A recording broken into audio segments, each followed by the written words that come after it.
Hello everyone, my name is Vikas and I welcome you all in this post-contest discussion of Codeforces Educational Round 193. First of all, let me know if I'm audible and also how many questions you were able to solve in this contest and yeah, how was the contest to you?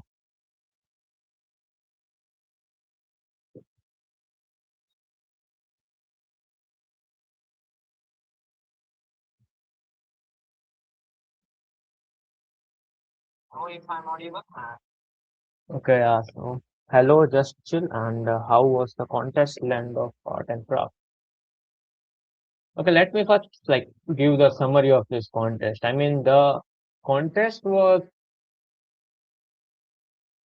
on like a tougher side rather than the typical D2 ones because see, the B was yeah, it was kind of tough and the D was also tough. Yeah, couldn't solve B. Yeah, that's fine. I mean, B was kind of ad hoc type. If you got the observation, then it's solved. Else, nothing can happen.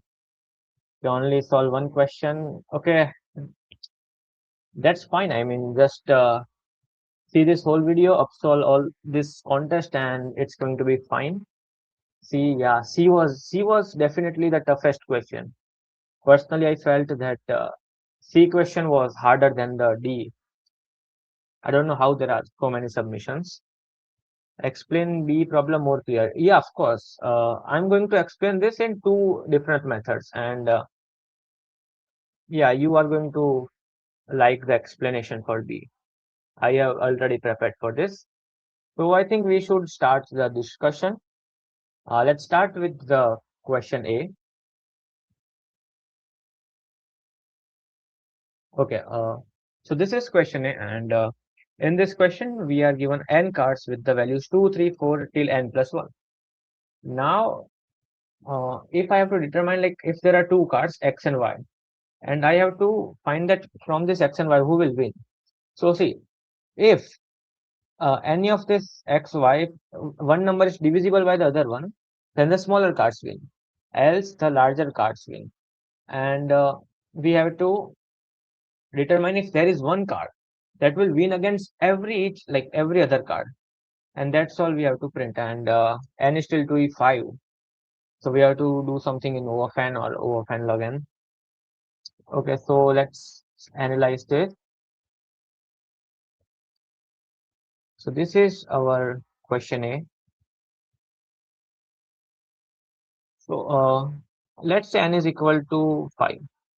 So we know that we have cards numbered like 2, then 3, 4, 5, and 6. So these are 5 cards we have. So now let's say like we have to find that which can be the candidate of like candidate winner. Okay, I mean which cards can be candidate.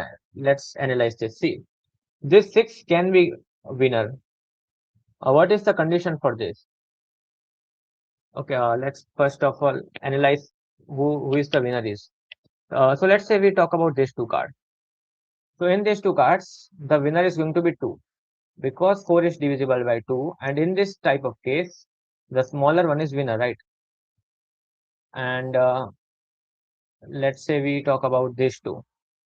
So now we can see that uh, in this, the 5 is going to be winner because 3 is not divisible by 5 and also 5 is not divisible by 3. So the bigger one is the winner. So in this case, the 5 is going to be winner. So now let's check. What if I want that this 5 is winner? Can this 5 be the winner?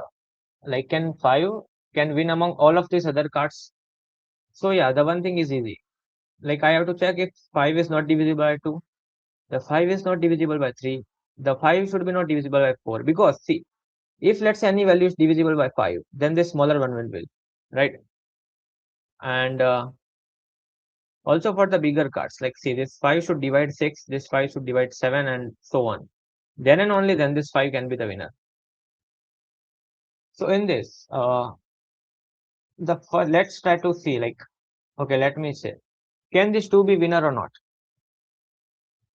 So if this 2 wants to be a winner, then this 2 should divide this 3. 2 should divide this 4, 2 should divide this 5, 2 should divide this 6. But one thing we know that like this 2 don't divide 3, right? So therefore that 2 cannot be a winner. It can never be a winner. What about 3? So we can see that if 3 wants to be winner, 3 should divide 4, 3 should be able to divide 5, and 3 should divide 6. But again, we can see that this 3 cannot divide this next value. So therefore 3 also cannot be winner. What about this 4? You can see that 4 cannot divide 5. So this 4 also cannot be winner. Same thing for 5. This 5 cannot divide 6. So whenever we like fight of these two cards, the 6 is going to be win. So 5 also cannot be winner. Now the only thing, like only possible candidate is this one, the last value, right? So this was our observation first. The observation one is that this n plus 1 element is the only candidate.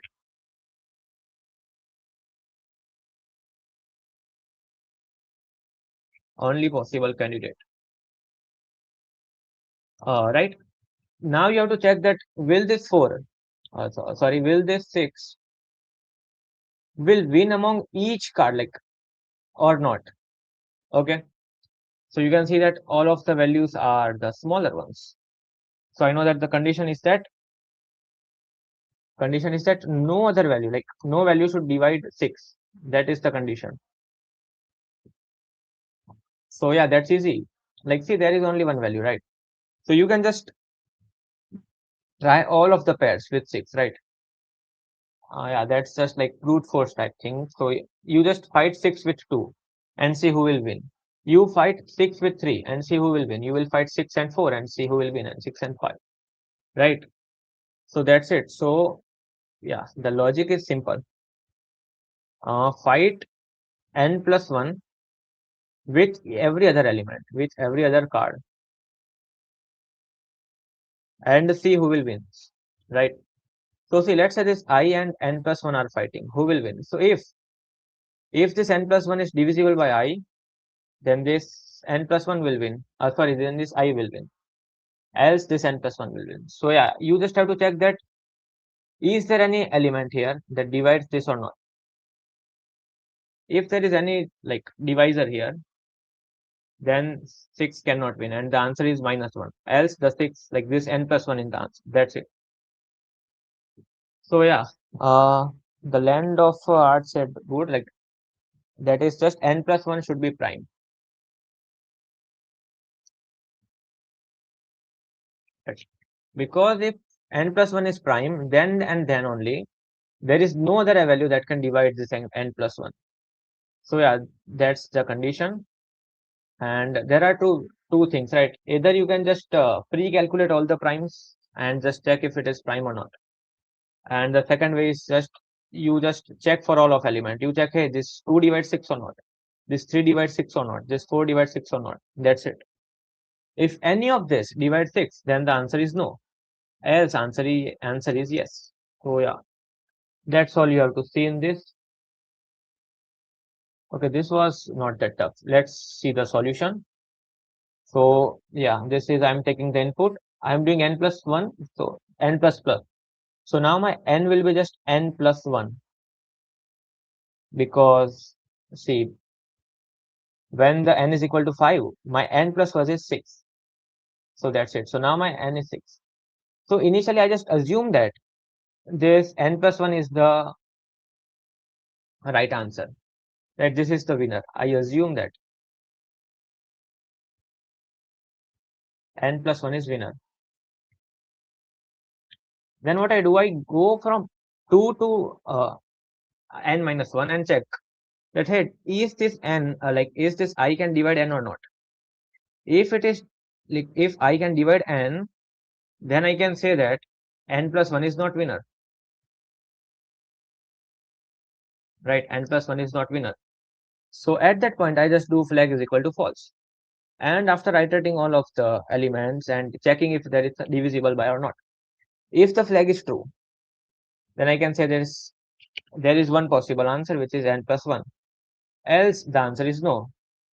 So which means that there is no element, there is no card that can uh, win with every other element. So yeah, that was not that tough. Yeah, in case you have any doubt, yeah, any ideas for question 3? Okay, I mean, just wait for 5 minutes and we will solve that. Okay, I can see that many people are interested for. Yeah, rescoding is right. We was checking all of the patterns. Okay, we will also see that. So now let's go to the question B.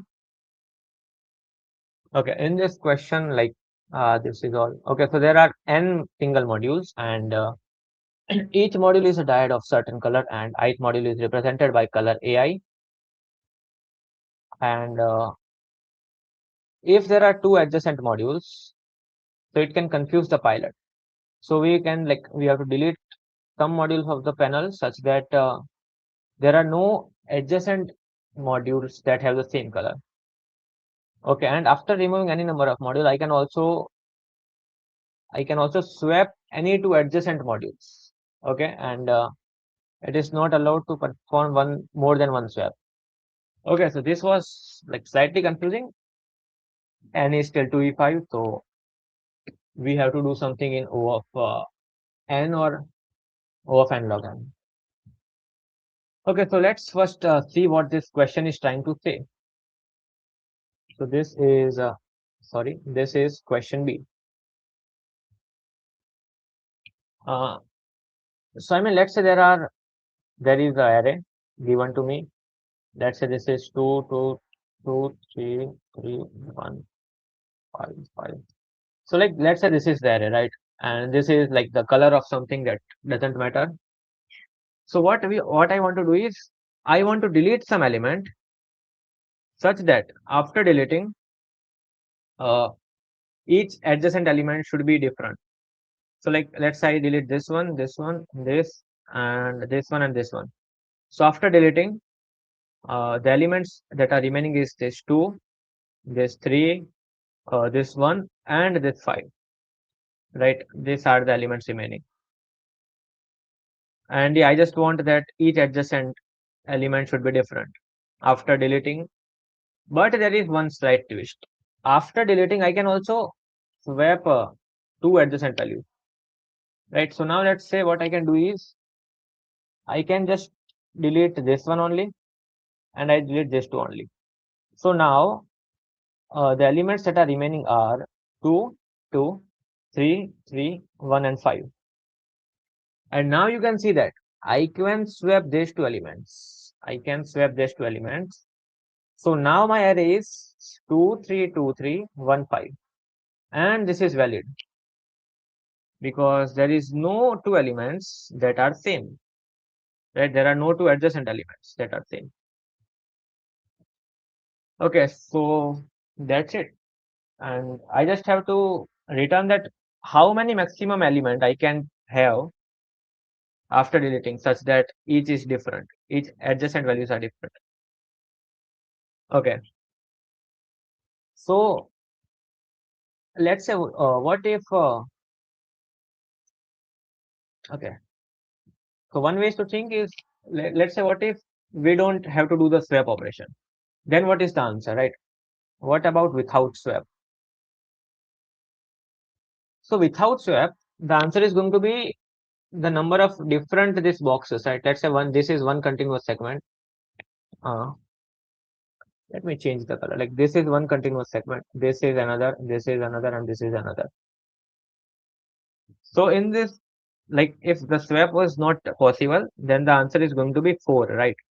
Because there are only 4 different segments. And in this first segment, I have to delete this two. So in one segment, I can have only one, right? In this segment, I have to delete this one. In this segment, I have to delete this two. So if the swap was not possible, I know what is the answer. And but what about if we can do the swap? Uh, okay. What if we can do the swap? So there was one idea, like the one observation was here, right? If we can do the swap, there are two segments like this. We can swap this one and this one, because if we do that, then see, just forget everything. Just assume that there are only my two segments. Segments are like this: 2, 2, 2, and 3, 3. And now I swap these two elements. So now my array is going to be 2, 2, 3, 2, 3, right? And now see how many continuous segments there are. This is 1, this is 2, this is 3, and this is 4. So see, initially there were two segments, two continuous segments, and therefore the answer was 2. Now, in this case,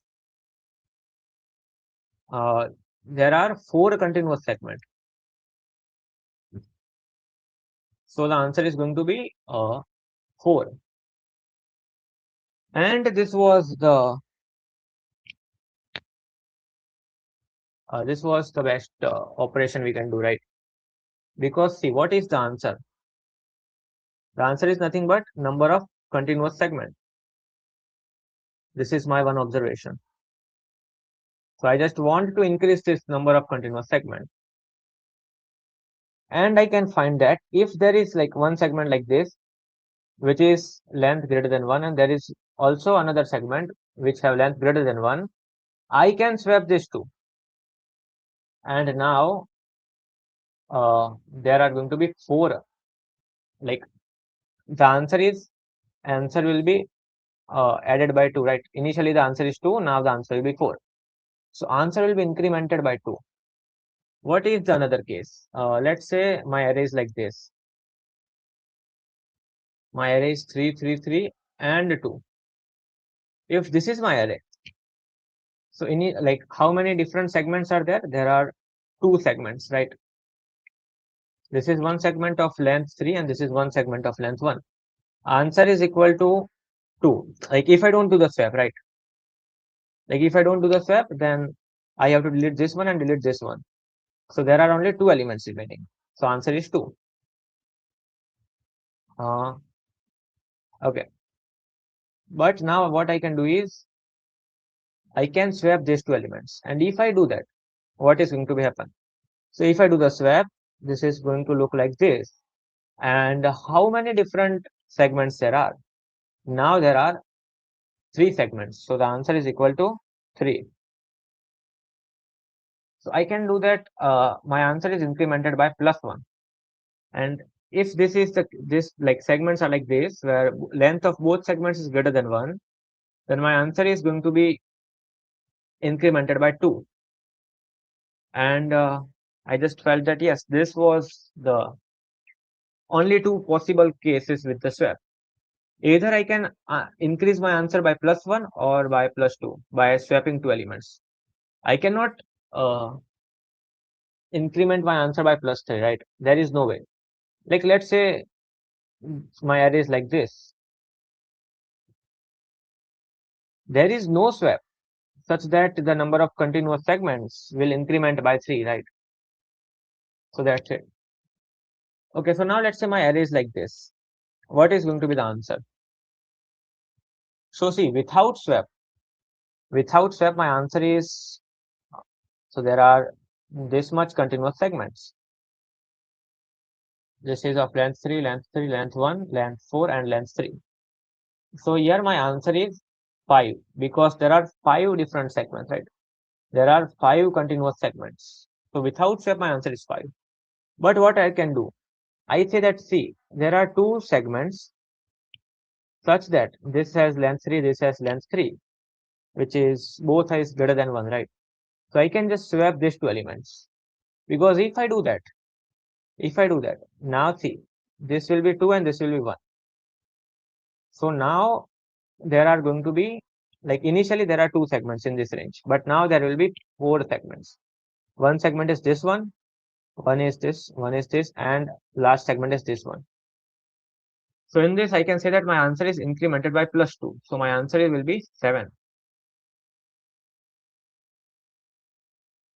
And So that's the best strategy.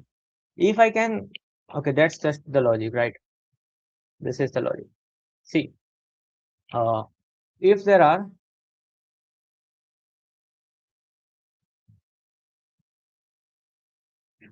if there are two segments, like two adjacent segments with length, with both having length greater than equal to 1, both having, sorry, then answer is incremented. So answer is just initial answer plus 2. Now see, if there is two adjacent segments,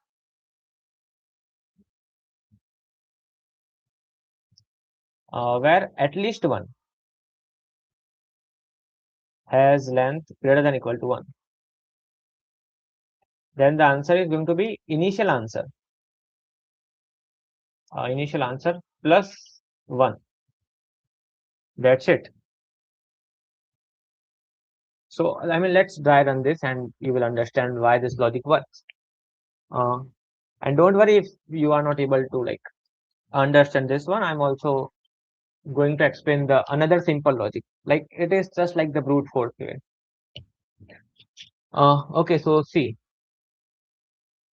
let's say my array is like this: 1, 2, 3, 3, and 4. So now the segments are going to be like this. So in this, what I can do is, like, let's say these two are segments. I see this segment and I see this segment. And okay, that's not what I would do. Okay, let's say this one and this one. Now,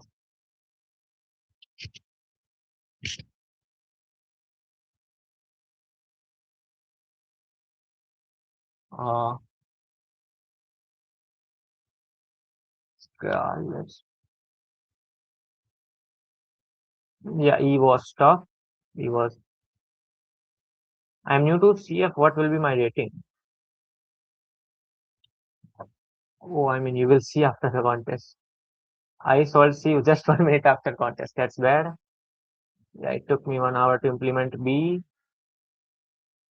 It should not take like that much time. Give me some idea to read question properly. I can even. Okay, yeah. Sorry, just still, if you need time, I mean, I just like I assume that you have already read the contest, like question in the contest. Okay, so till now this is like, is this clear? See, I just like my first observation was that, sorry, and here my first observation was that the if I don't do the step, my answer is just number of distinct segments, right? And then there is a one best technique. Like if there are two segments with length greater than 1, I just swap them, and that's better for me. Like I get the answer is added by 2, and that is the best. Else what I do is I just try to find if I can swap it or not. Okay, so see, I see that like I can swap this and this. So if I can swap this, what will happen? So after the swap, this 3 will come here and 2 will come here. And now you can see that there are three distinct segments right here, 1, 2, and 3. So initially, like in this much, there were 2 rings, but now it is 3. So my answer is incremented by plus 1. Now there is only one edge case. What is the edge case? The only edge case is, let's say this one element was 3. So now, like initially, these are the segments. And now let's say I just swap these two. So now array is going to look like this. And yeah, the answer is still 4, right? In this, the answer was 4. And here also the answer is 4. So this is bad. So the condition is that, see, uh, what is the condition?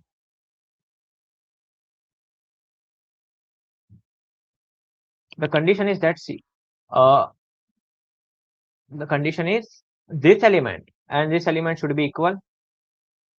This one should not be equal to this three, and okay, let's call this A, B, C, D.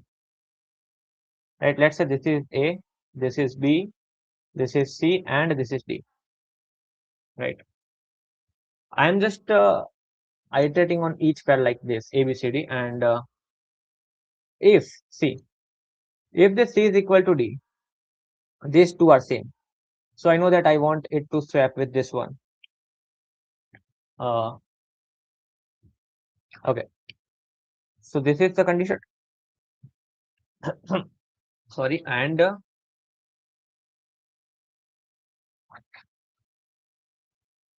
this value B, this B should not be equal to this C, right? Because let's say these two are same. Then what is the benefit of swapping them?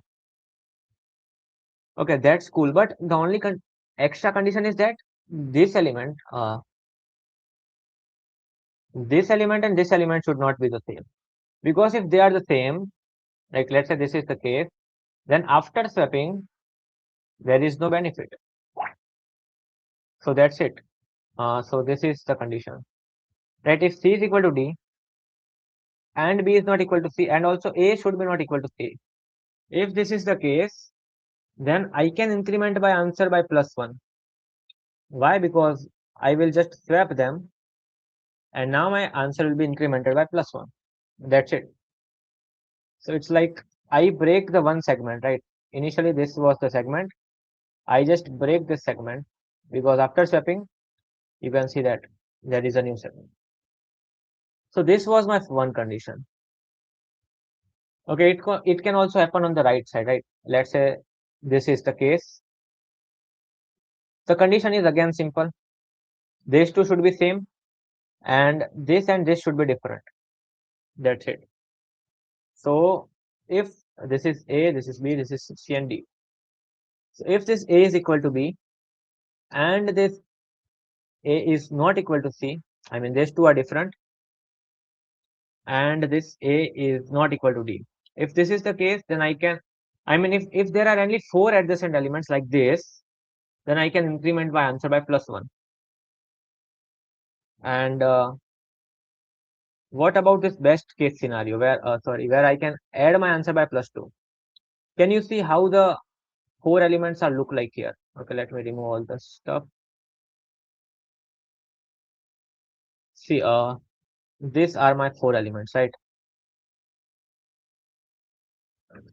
The idea is if these two are same and these two are same, if there is some pair of four elements where first two and the last two are same, then I can just swap them.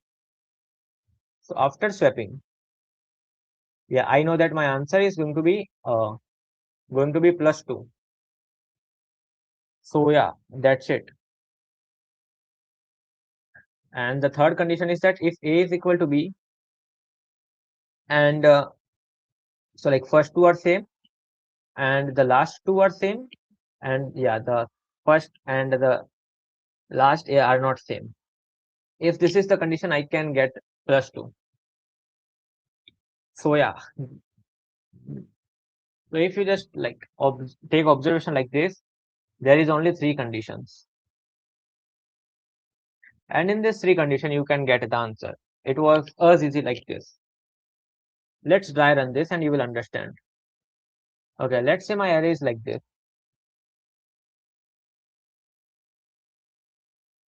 Uh, my array is, let's say, 3, 1, 3, 3, 4, 2, 2, 5, and 5. This is my array. So what I will do, see, I will check if I can swap these two elements. So I just have to see this element and this element also, right? So for now, just assume that these are some dummy values, right? Okay. So this is 0 and this is 0. They are just some dummy values. What I will do is I will check, can I swap these two? And for this, Can I swap this too? Uh, okay, but yeah, here there is no benefit of swapping them. Okay. Then let's say you go to this element, you see this pair. In this pair, see, now the problem is like question is about swapping these two elements. So you see these four elements and you check the condition that hey, is any of this condition uh, is satisfying or not?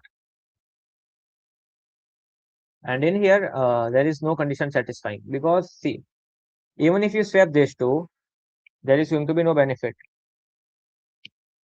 because after swapping, see, sorry, initially, what is the number of segments? This is it, right?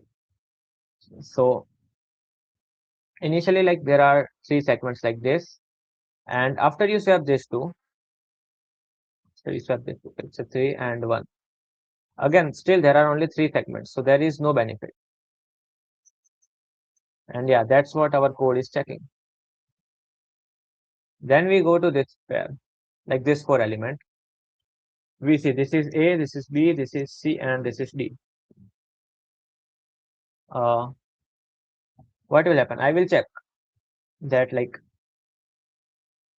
is there any benefit? So this ABCD is checking if there is any benefit by swapping these two elements. Uh, okay, and you can see that yeah, this both are same, so there is no benefit of swapping that.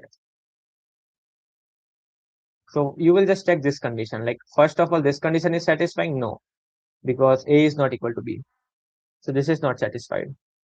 Then you will check this condition that A is equal to B and this condition, I mean, like the values are like this. Because if this is the pairs are like this, then you just swap this two and you get this, something like this.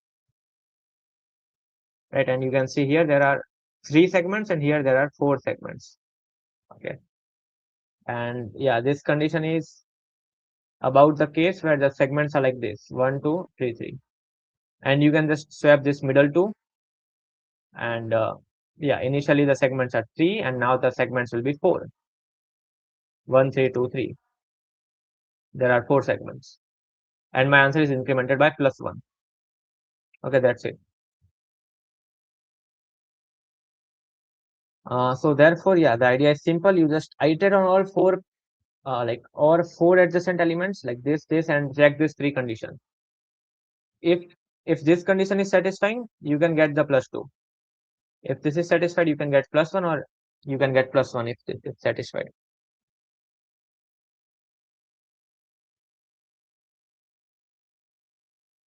So yeah, that's it. And like in this code, like in this question, what will happen is, uh, we will come till this pair, and let's say this is it. There is also 2 here. And yeah, this you can see this A is equal to B, this C is equal to D, and these two also are not same. So this condition is satisfying. So we will swap these two elements, and after swapping, so see, initially this is like two segments only, but after swapping,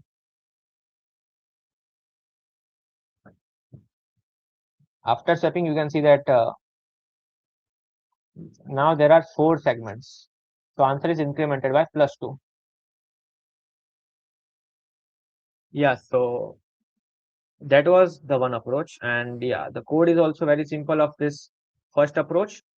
What you do is, first of all, you take the input, and in the input, you can see that in the starting and in the ending, I am adding dummy zeros. Dummy 0. Why? Because the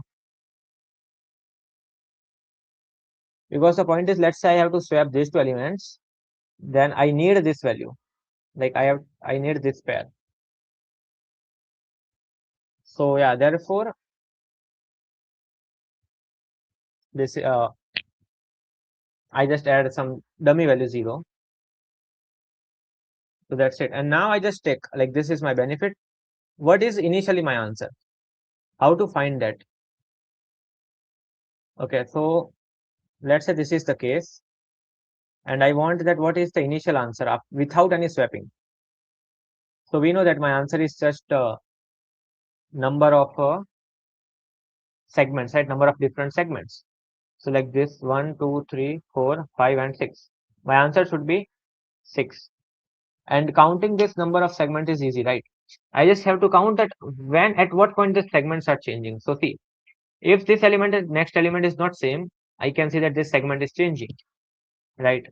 Now again, see at this point, if this element and the next element are not the same, the segment is changing, right? I am getting to a new segment. So that's it. I will just count how many values there are which are like adjacent values which are not the same. So yeah, that was it. So what you can do is assume that answer is 1 and you are at this segment. You just go to the next element and see is they both same or not. If they both are not same, I can say that I am going to the new segment. That's it. Here also, I am going to the new segments. Then these two are same, so segment is not changing. This is different, so I'm going into new segment. This and this are not same. Again, so I do the +1. These two are same. I don't do anything. These two are same. These two are not same, so I do +1. Here, these two are same. That's it. So my answer is going to be 6. So that's it. And then I just take the all 4 elements, right? This A is the B, C, and D. And I check that can I get the +2? The condition is this one, right? The condition is like 1, 1, 2, 2. This both should be same, this both should be same, and yeah, this should be different. So that's it. A and B should be same, this C and D should be same, and this both should be different. Uh, then this is the case like this 1, 1, 2, and 3. First two are going to be same, then these two should be different, and these two should be different. That's it. And this is the case 1, 2, 3, 3. Like these two are different, this and this.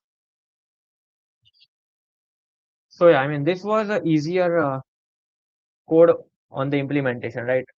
This is just the like till now this is just the input.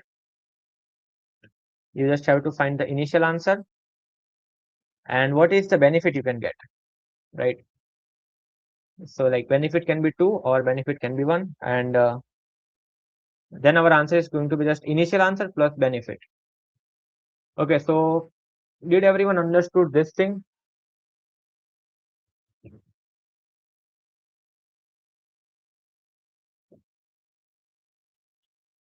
Okay, there are so many chats. Thank you for uh, this.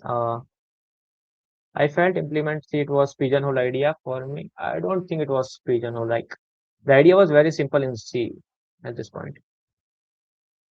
When I'm giving contest, sorry, it's not that standard first. Okay, row answer is equal to row only column some rows plus some column. Yeah, I think you are talking about C. I check all the 6 combination. That's why yes, you just try to reduce it as much as you can. Also, like see, there were like after getting logic, you have to think that how you code. Like the thing is should be like this. Like so while solving the question, the approach should be like this. Like understanding the question because this is really important. Then the next should be like playing with test cases. Then like getting some observation, like observation 1, observation 2, and so on.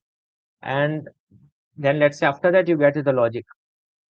But after the logic, you have to think how you are going to code that. You have to give some time how to code, right? Because see, in the question, like after getting the logic, I just thought that see, the first pair and last pair should like are some different, right? So therefore, I just uh, decided to add some dummy zero in the end and starting, and after that only you have to code. So yeah, just like take some time about thinking how you are going to code. I can only solve C in my copy by draw by matrix. Don't ask me to solve in code.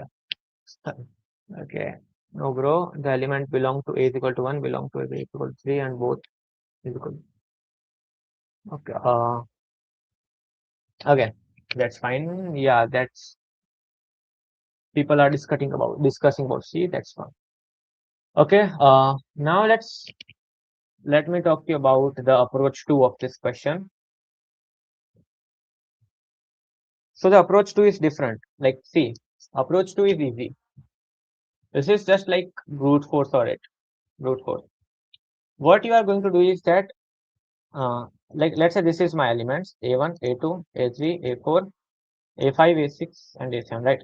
What I go is that, see, what I assume that I am swapping these two elements, right? So what will happen? I just calculate that uh, how many segments there are in this, and this. Because, okay, let me explain you. The idea is that if I swap these two, then it is just going to be effect on this two, and these two elements, right? That's it. So what I do is, see, I just calculate the old, which is just like contribute. Okay, let me refresh this. What is the answer? Answer is nothing but 1 plus adjacent pairs such that AI is not equal to AI plus 1. This is my answer, right?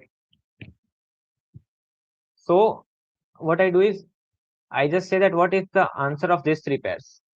This is my old. Then I swap them and count again, like what is my new answer, right? That's it. So after that, the answer is just going to be the initial answer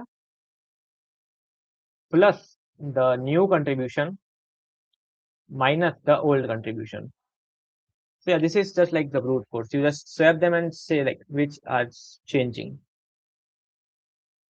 So yeah, this is also like one approach you can use. I'm not going to like go into much deep. You can see the code from my account. So let's say the case is like this, and now I'm going to swap these two elements. So I just find that, hey, what is the old answer of this? Like for this three pair, how much they contribute? So these two are if different, so this is going to contribute plus 1. These two are different, so these are going to contribute plus 1. These two are different, so they are going to contribute plus 1. So my old contribution is 3. After I swap them, what is new contribution? So I just swap them,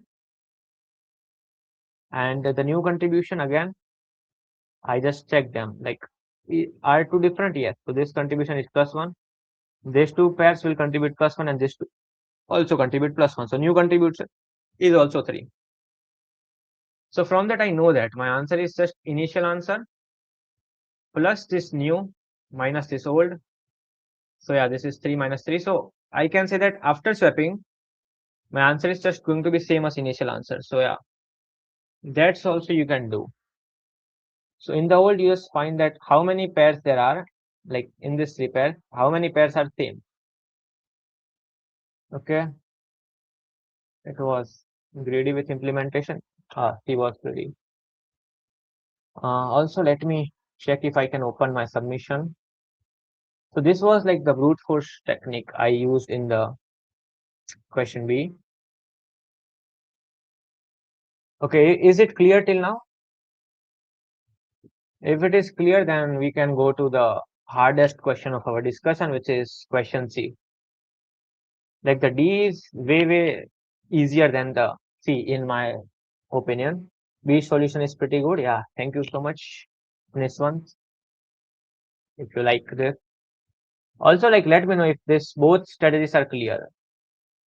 Right? The first strategy was just I just say that if I swap these two elements, what is the like how much it affect on answer? How much it affects on answer? That's what I have to think. So yeah, that's it. If everything is clear, let's move to the question C. And okay, so I'm given a matrix n rows with m columns. Initially, all of the elements are equal to 0. Okay, so there is a matrix where all elements are 0, and I'm also given two arrays. Like this is A and this is B. The size is X and the size is Y for this B. And also the elements are in strictly increasing order. I can perform any number of operation like this. So what I can do is I can choose a number C from this array. So I can choose any element from this array A, and then also I choose any row. And that for that row, like every element in that row, this will become C. And I can choose any element from this array B. Let's call that D. And also like I can choose some column. And in that column, every element will be equal to D. That's it. And okay, the cost of the matrix is sum of distinct numbers that occurs in the matrix at least once, and I have to find the maximum possible cost of the matrix. Okay. uh, okay, the problem is n and m both are till 1e5. So n cross m going to be till 1e10. So you can't like do any real operation on the matrix. X and y are going to be less than equal to n plus m. Okay, and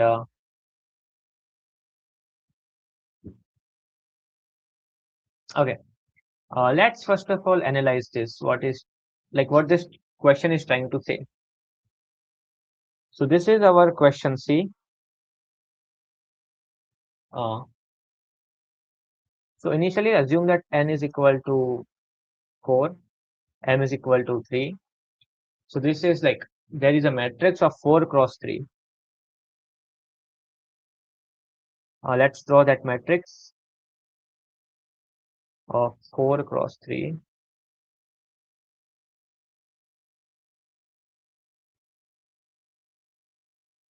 Ah, so this is bad, but yeah, this is my matrix. So there are 4 rows and 3 columns.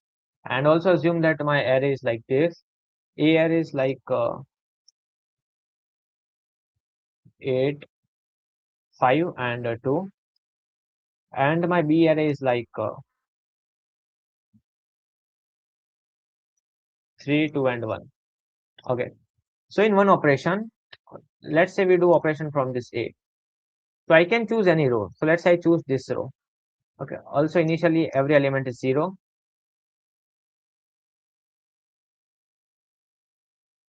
Yeah. So I choose this row, and let's say I choose this number. So I will then just fill 5 in this whole row. That's it. Then let's say I choose this column, this third column, and the value is equal to 3. So then in this whole column, I will overwrite it by 3. Right? 3, 3, 3, 3. Okay, then let's say I just end this. I don't do any operation. Then what is going to be the cost of this matrix? So the cost is just the number of distinct elements in this matrix. So you can see there is 0, there is 3, and there is 5. So there are only 3 distinct elements. So yeah, the cost is going to be 8. And I want to maximize this cost. So yeah, how we can do this?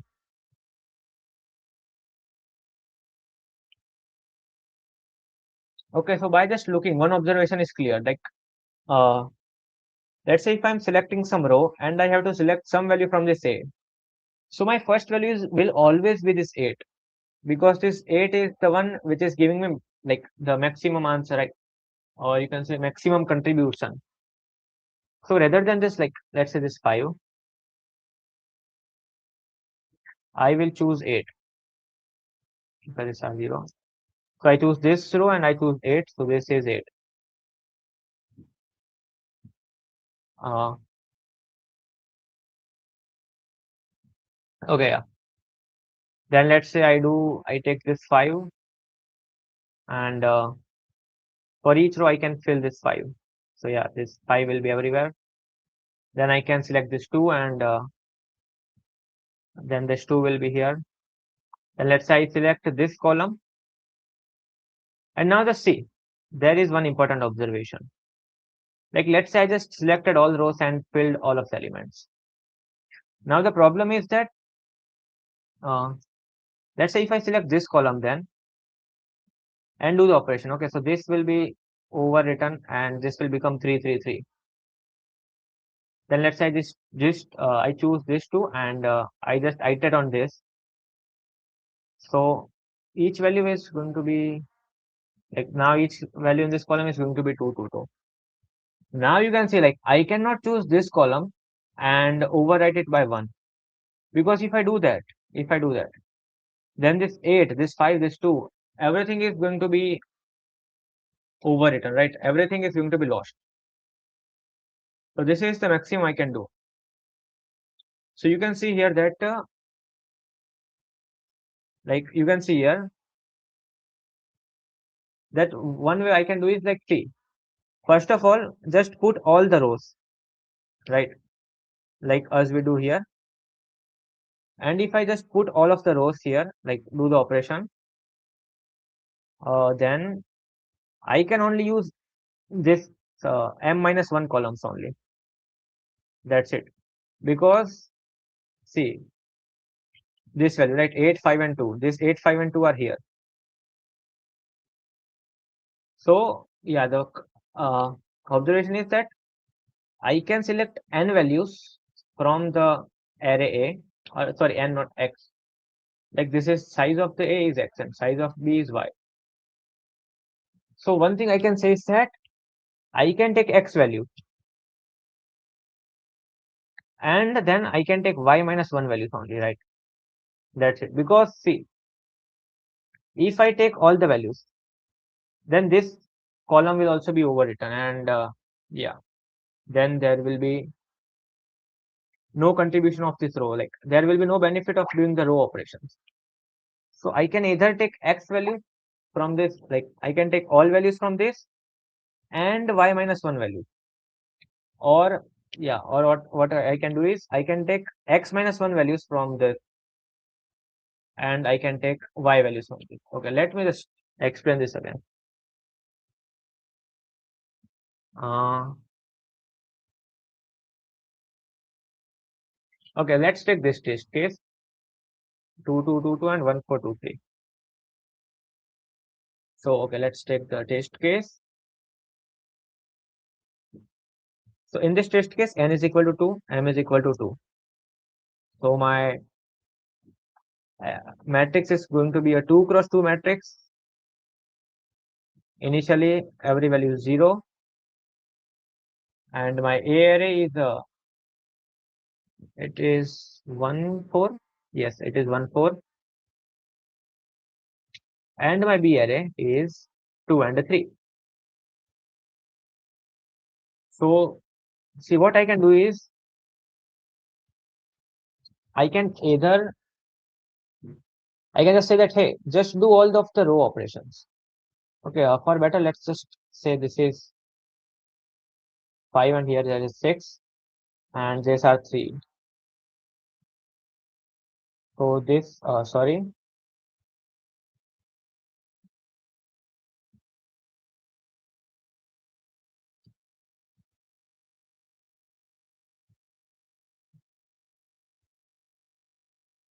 uh, okay, just a minute.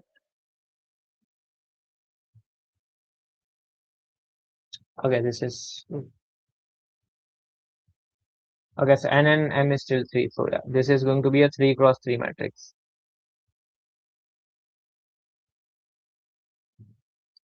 Okay, 0 0 0 0. So what I can do is I can say that, hey, just fill off all of the elements here.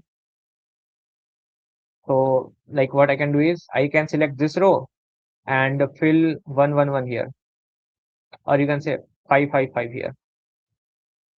Then I say that, hey, select second row and fill 4 4 4 here.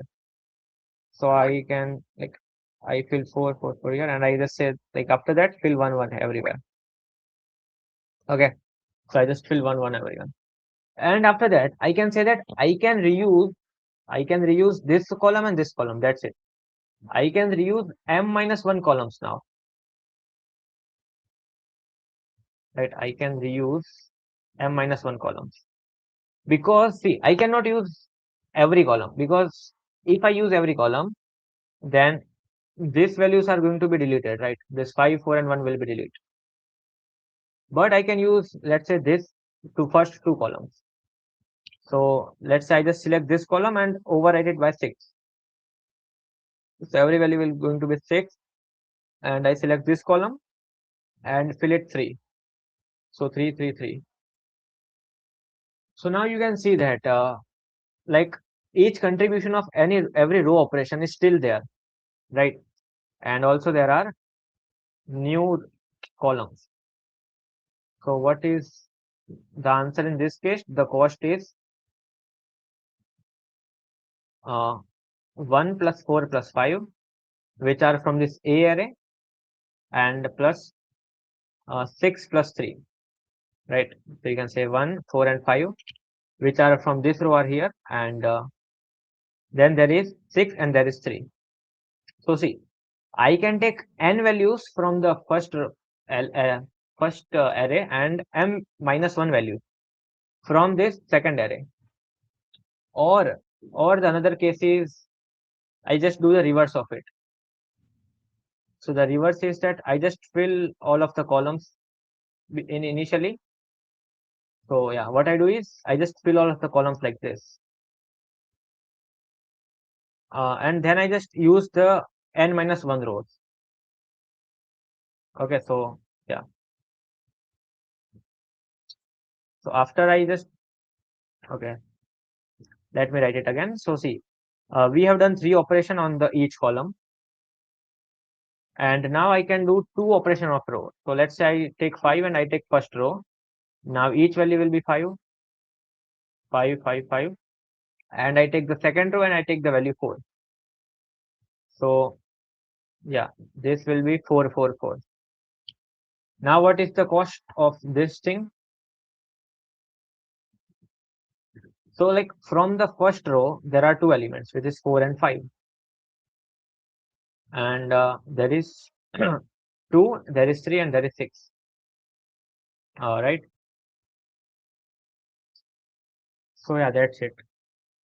Okay, so the cost here is going to be 5, 9, 14, and 20. And the cost here is going to be 19. Yes. Yes, the cost is 19. So this is better method.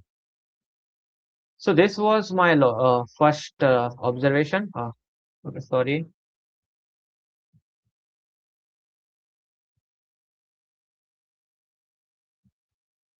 This is my first observation, that I can take n values from the array A and m minus 1 values from B, or I can take uh, n minus 1 values from A and m values from B. That's it. These are the two cases.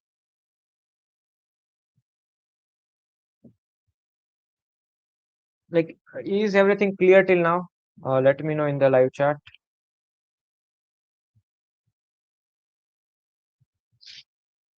How I can observe this? Okay, that's like you just have to play with the test case. What if n is not equal to x and y is not equal to m?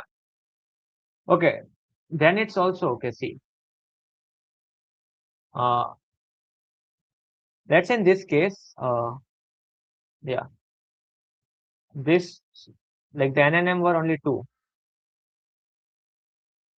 Let's say n is equal to 2 and m is equal to 2. So this is the matrix of 2 cross 2, right? So in this I can say that, okay, and yeah, I can say that there are 2 ways. Either I can take 2 values from the array A and 1 value from the array B, or I can take 1 values from the array and 2 values from the array B. That's it. And like, see, the one case will be I take one value from this and two value from this. Then my cost is going to be 9 plus 5, 14. Or what I can do is I can take one value and two values here. Sorry, two values from the first array and one value from the second array. And in this case, my cost is going to be 6 plus 5 plus 9, which is 15. And this is definitely a better case, right? Yeah. Okay, so that was it till now, right? Now my question is, okay, so like you can just assume that this was a part one of the question, right? Because after this observation, the question becomes very easy. Okay, now just for a point, forget that this thing exists. I ask you that, hey, I give you one array A and I give you one array B. You can take n values from the array and you can take m minus 1 value from the array B. And you want the distinct, like sum of the distinct values to be maximum possible. What is that answer? Right, what is the maximum sum of the distinct values if you can take n values from A and m minus 1 values from B? Okay, so like this is like a part two of the question that given, uh, let's say, okay, given two arrays, let's say A and B, I can take, let's say, x values from the A and y values from the B. And I want like what is the maximum sum of distinct integers, like sum of distinct elements I can get.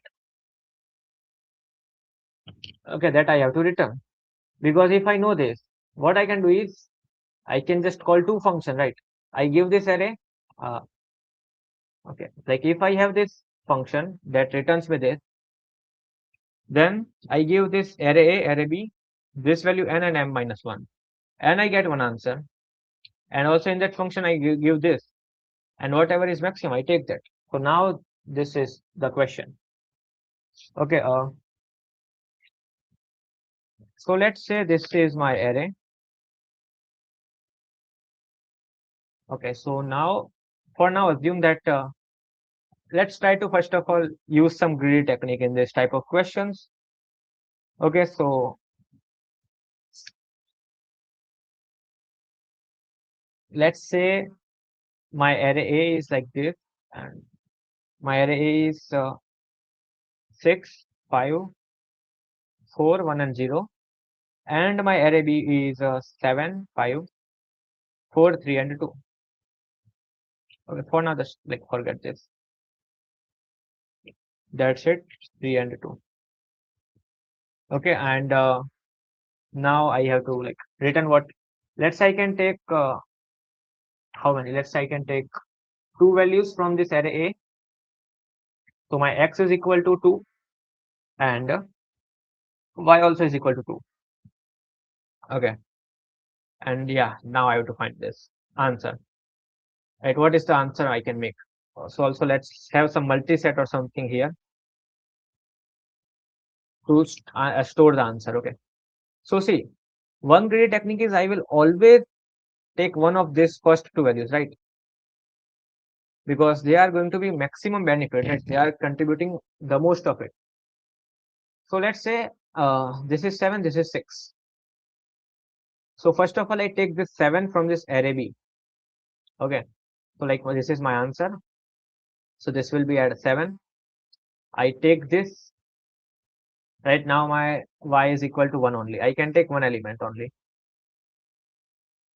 Then let's say I go to this, and now I am pointing at this point.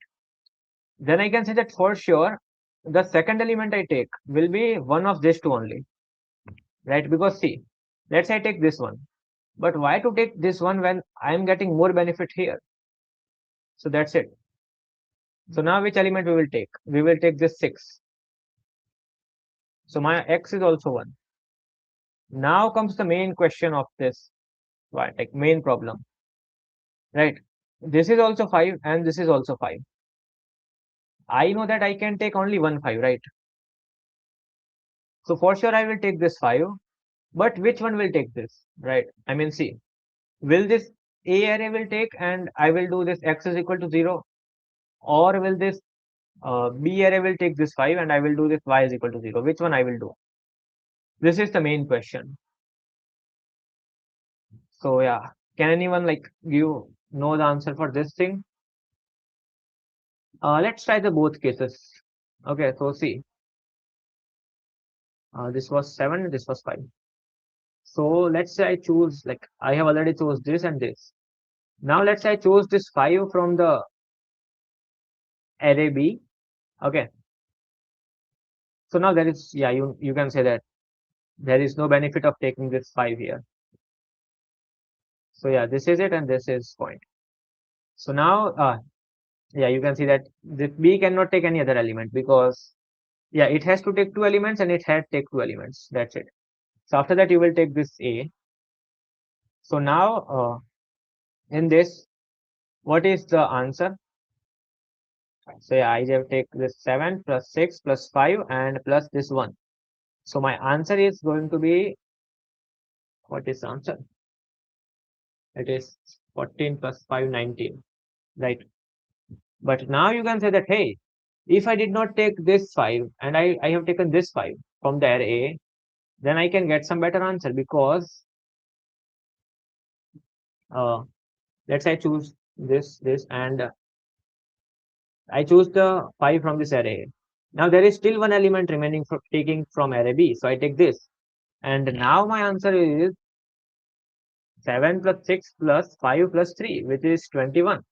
That is a better one. But how you can be for sure that which array, like which element you will take? Sorry. Yeah.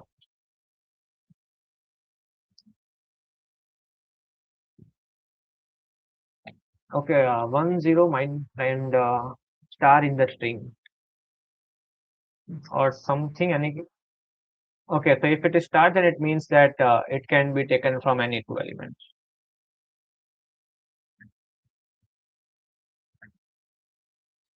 Okay.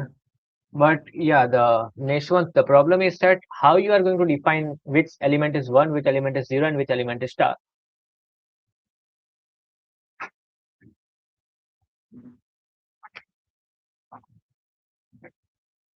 Okay, so let's discuss the answer, right? See, what I can do is, so I used some clever technique in this. So see, and you will like that technique. Yeah. Uh, let's say this is my array, okay, and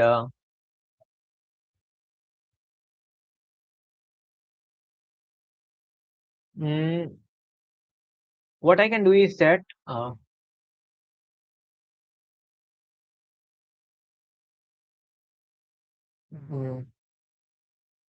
okay, just a second. Yeah, so what I can do is see, uh, let's say I store that how many A are taken, let's say A taken, then some variable is B taken, that how many elements from B are taken. And I just have another variable. Oh, sorry, this is very bad. A taken, then B taken, and both, like the element that both can take. Okay. So see, if I store these three variables, so like with this, I give the freedom. Okay. So like say, initially, let's say I see this 7. I do this B taken is equal to 1. There is one element that is taken in B. Then I come to the 6. Okay, so I compare these two elements, and which is bigger? The 6 is bigger. So I take the element in A and I take, so let's say this is my answer. So this will be 7 and I will add 6 here, and I say that A taken is equal to 1.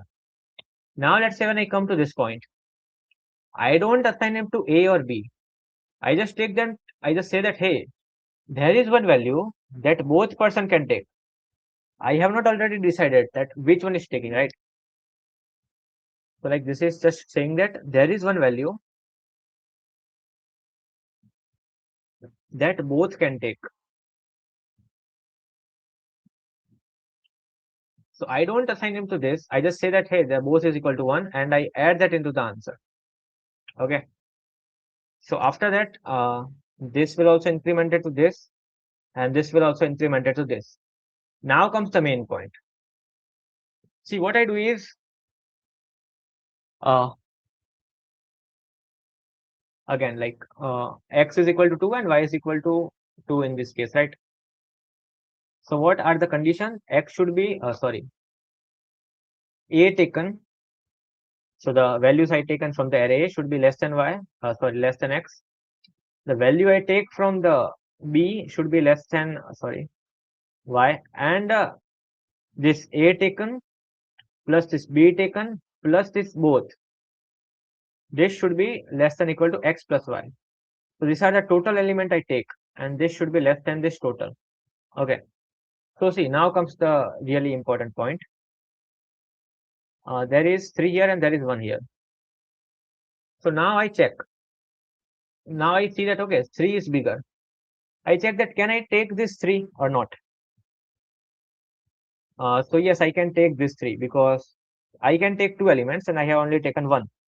So I take this 3. In the answer, I add this 3. I do this taken is equal to 2. Right? And now at this point, you can say that 1 plus 2 plus 1, there is 4, right? I have to take the 4 elements and I have already taken 4 elements. That's it. That's the end. So can you find that? Like automatically this 5 is assigned to the A. Like, can you find that? So I mean, instead of assigning like the value to both, value to any of the one, I can just say that this is the both. So yeah, this is like an independence. Like if the A value is bigger, so I mean, see, after I go to any other point, if this B value is bigger, so there is a freedom that B taken can take this value, right? And also if this was bigger, see like the case was this. Let's say this was 4 and this was 3. So now this is bigger. Okay, so we are talking about this point. So at this point, this is 4, this is 3. So this 4 is bigger. So what I have done is I could have just added this. And now this A taken is B. So and instead of 3, I have added 4. So can you find this like benefit of this both variable? Right. So that's it. I mean, I don't just directly assign any array A or B. I just wait for some time. And yeah. So like if this is the value bigger, then this 5 will automatically get assigned to B. So is this clear now? Okay, let me take another good test case. Let's say the array is like this.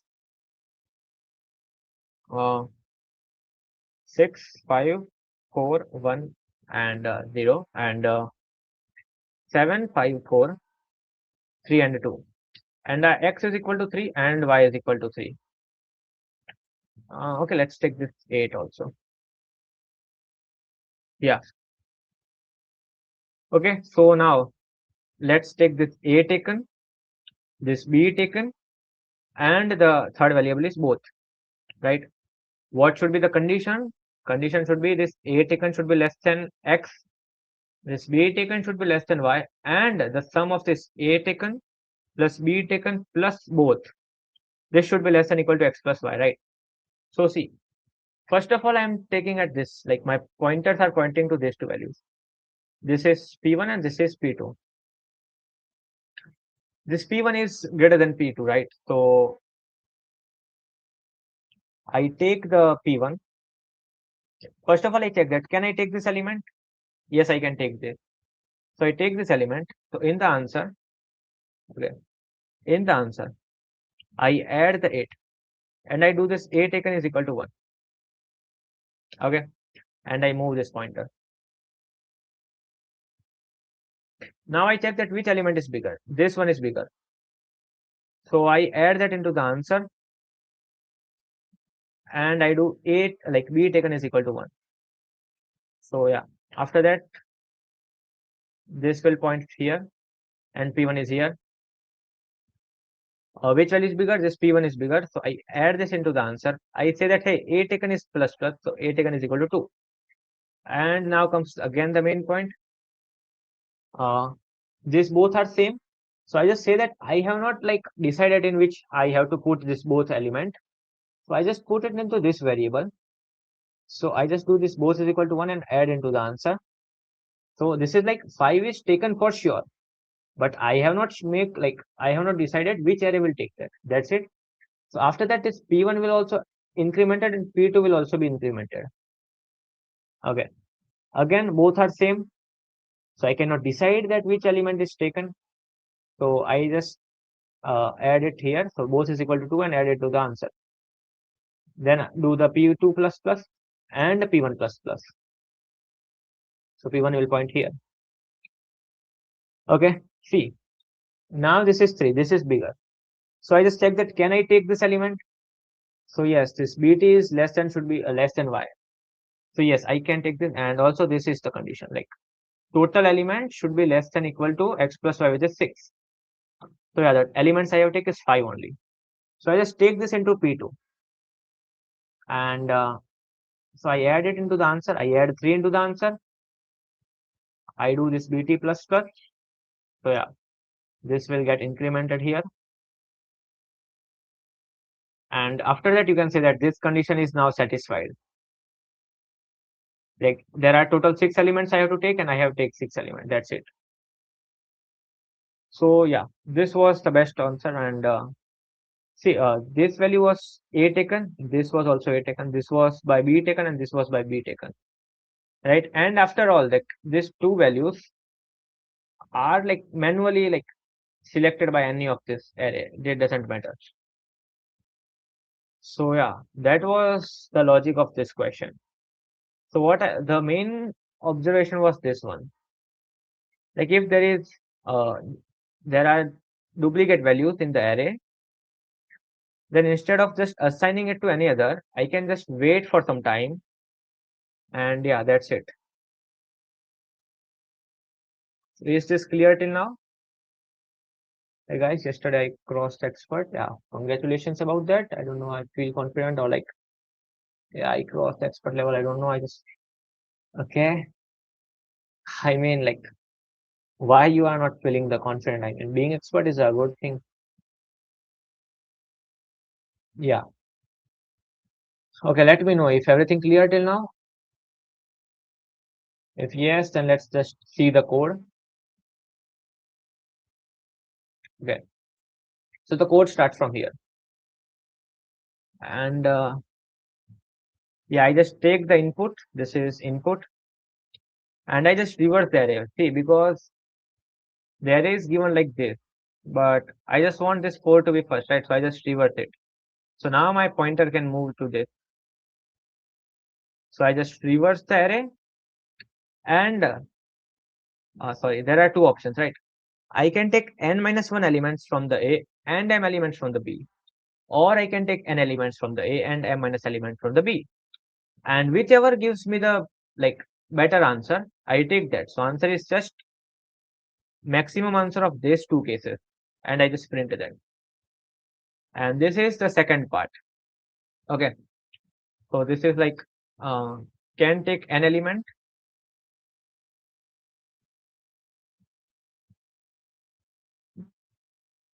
from array A, and this is I can take m element from B. This is x and y, nothing but size of this A and B. Okay, there was also one interesting thing that I mean that's not so interesting, but this 80 in the contest, instead of writing this 80, I just calculated it as P1 minus both. That's it. Because see, at any point, this P1 minus both is going to give me the 80. Because see, this P1 pointer, what this is telling me. So sum of elements that are taken by 80 and sum of elements that will be that are taken by both. So if I know both, I know P1. like I know that P1 is equal to AT plus both. So therefore, I can just write AT is equal to P1 minus both. That's it. Let's say this test case. Let's say 5, 4, 3, and 7, 5, 4, and 2. That's the one. Okay. Then let's say P1 is this. So right here, P1 is equal to 4. So I can say that there are 4 elements that are taken.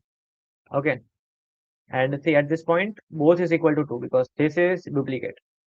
So both is equal to 2. So I can say that this A taken is nothing but 4 minus 2, which is 2. Why? Because see, this is taken by the uh, array A and this is also taken by the array, right? So yeah, if at any point I write P1 minus both, then assume that I am talking about AT, and at any point I write P2 minus both, I am talking about BT, right? Remember that there are these 3 conditions.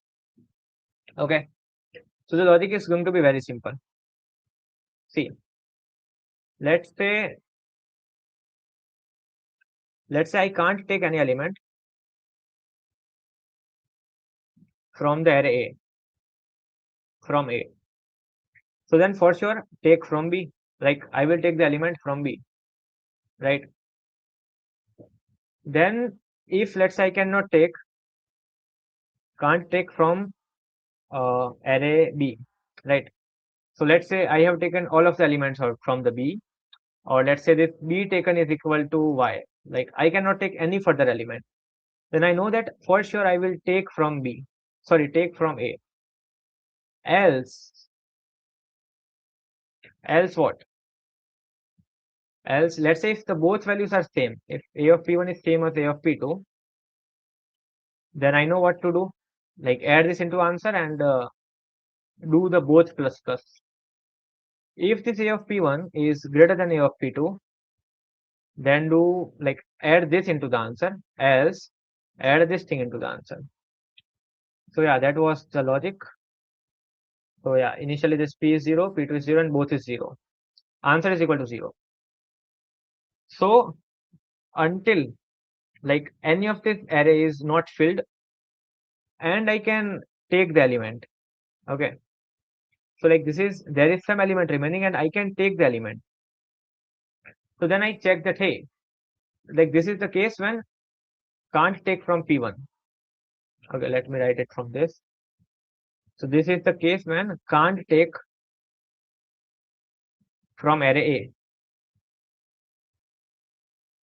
A. Okay, what is the case for this? That I cannot take an element. The one case can be like I have this, I iterated all of the elements, right? So the P1 is equal to just X. Okay, I have taken all of the elements and now I am pointing to this. Or this A taken is equal to X. Oh, sorry, this is, okay, this A taken is equal to N. And this A taken is just P1 minus both. That's it. Right, so this is the condition that if P1 is equal to X or this P1 minus both is greater than equal to N. If this is the case, then I have to take element from the P. So I just check that can I take from P? So like see, if I cannot take from N, then I say, if I can take from the B, then I just take that. So yeah, I take the element, I add it to the answer and I do P2 plus plus. Else I just break. I can say that, yeah, I cannot take from A and I can also not take from B. So I just break at that point. This is the second case where I cannot take from B. Okay, can't take from B. This is the condition. Then I check that, hey, can I take from A? If I can, then I just add it into the answer and do P1 plus plus. Now I can take the both. So I just check that, hey, is this a duplicate or not? So if they both are duplicate, I add it into the answer. I do this both plus plus and yeah, both elements will be incremented. Right, as we talked here, like see, for this test case, if my P1 is here and P2 here, I will do the both plus plus and now both will be moved to this point. Yeah. Else I just take whichever is bigger. So if this is bigger, I take the P1, else I take the P2. So yeah, that's it. And after all, I just return the answer and I print the answer. Okay, so is everything clear till now?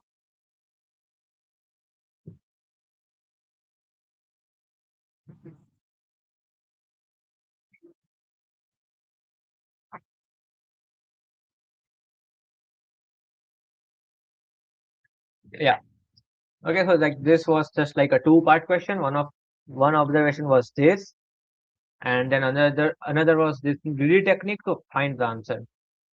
That's it. So if that is clear, let's move to the last question of our discussion, which is question D.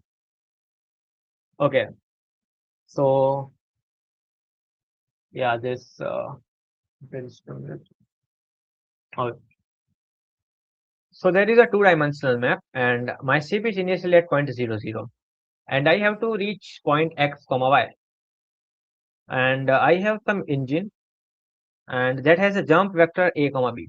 Okay, so initially, okay, so what it means that when the engine is activated, my ship moves a units along the x-axis and b units along the y-axis, and initially a is 0 and b is 0, and my engine operates in consecutive cycles. So what happens is that see, first I increase value of a by 1 or b by 1, and then I jump from pq to p plus a plus q plus b. So I mean, let's say this is a and this is b. So first of all, I can increment either a or either b, and then in the x-axis I jump by a, and in the y-axis I jump by b. That's it. And okay, this is like my rectangle of 0 comma x and 0 comma y. If I go outside of this, I get destroyed. So I want, like, after doing the operation, I want to be in this range only. And yeah, may end this journey after number of jumps, and since it is not possible to reach the station exactly, he wants to stop at a valid point as close to xy. Okay, so I just want to get as close as xy, and if I can reach the xy, it is better. And yeah, the distance is going to be this Euclidean distance. So like if I'm at the point PQ, and from xy the distance is going to be this. So this Euclidean distance should be minimized. And after that, what I have to do is that I have to print print the string. I mean, see, this x means that in the first case, I have added, like I have incremented it a and then jump. And if it means y, then in the second turn, like in the second move, I have incremented y here, like this b here, and then I have jumped. Okay, so first of all, let's analyze this. So this is our question D, and this was, I mean, very easy if you just go observation by observation. So let's say I do 3 moves, and my moves are like x, y, and y.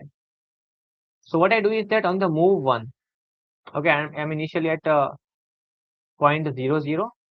Okay, so I'm at point 0, 0, and a comma b is also 0, 0. So what I do is on the move 1, I add this a by 1, right? So now my a comma b will be 1 comma 0, right? So I have just incremented this my jump vector, and then I jump by this much unit, right?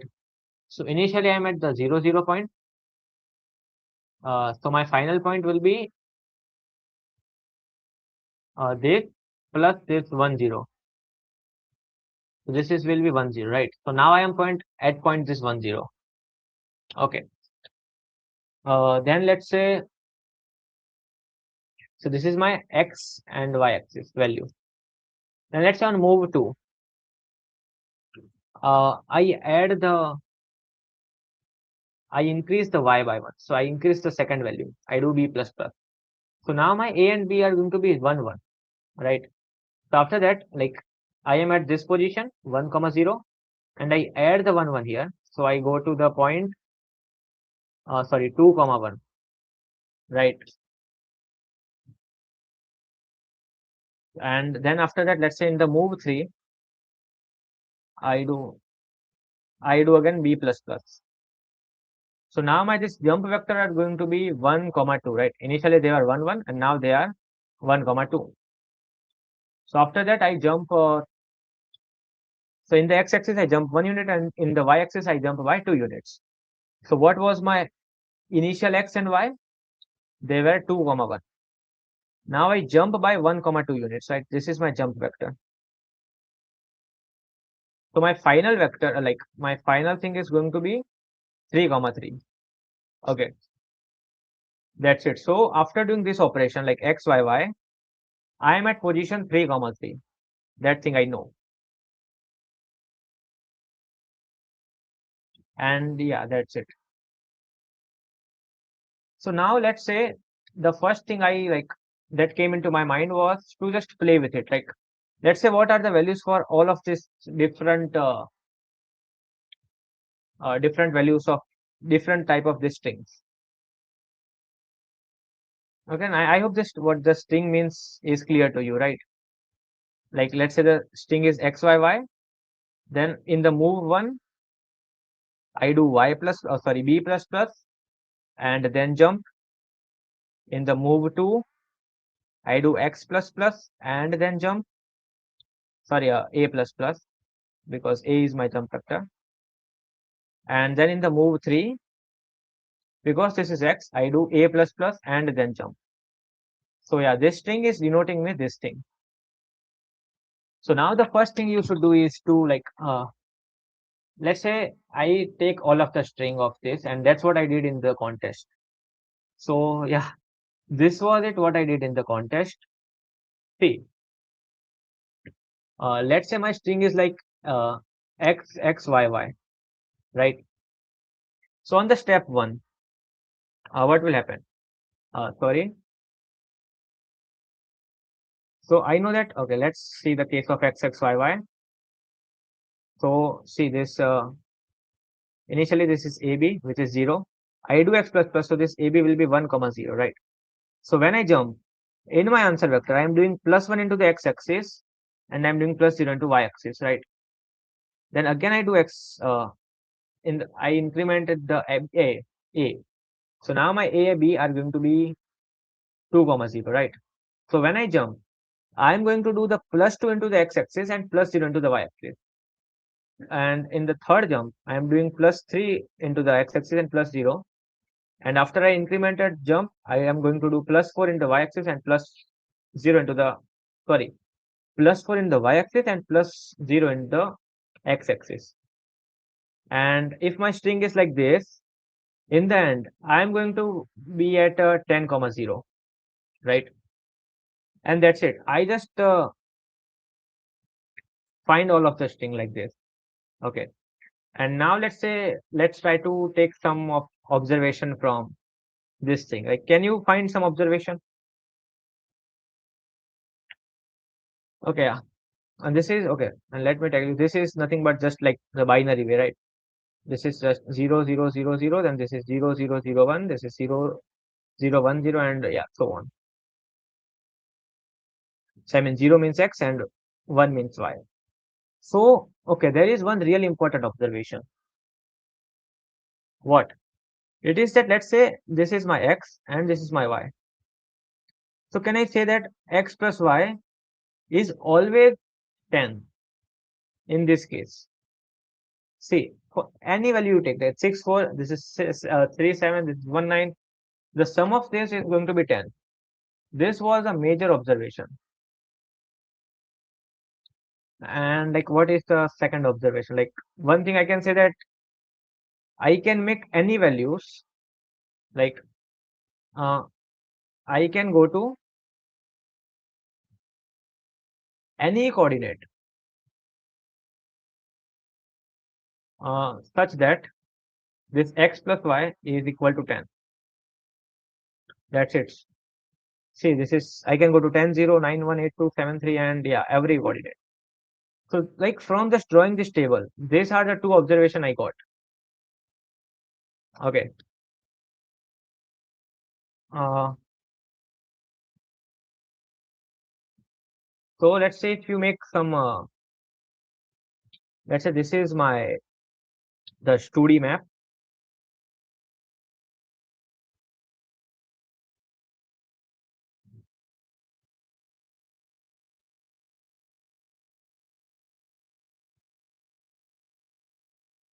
So then I just like try to find what is this value, like for the length 4, the x plus y is 10. So then I just find like what about len is equal to 1, and I find that in that case x plus y is going to be 1. If len is equal to 2, this x plus y is always going to be 3. If len is equal to 3, this x plus y will be always 6, and when len is equal to 4, x plus y is always 10. So I mean, if you want, you can just draw this type of table. I mean, just all the strings for the different lengths. And I just found that, see, if this point is 0, 0, right, uh, I can go to any of the index such that this x plus y is equal to 1, which is this diagonal, right? Because see, this point is 0 comma 1 and this point is 1 comma 0. So I can go to this both points. Then also, like when len is equal to 2, this I can go to any point where x plus y is equal to 3. So this is C and this is x. So I can go to any point in this diagonal also. Then I can go to any diagonal where sum is 6. So let's say this is 0, 4, 0, 5 and 0, 6. So like this,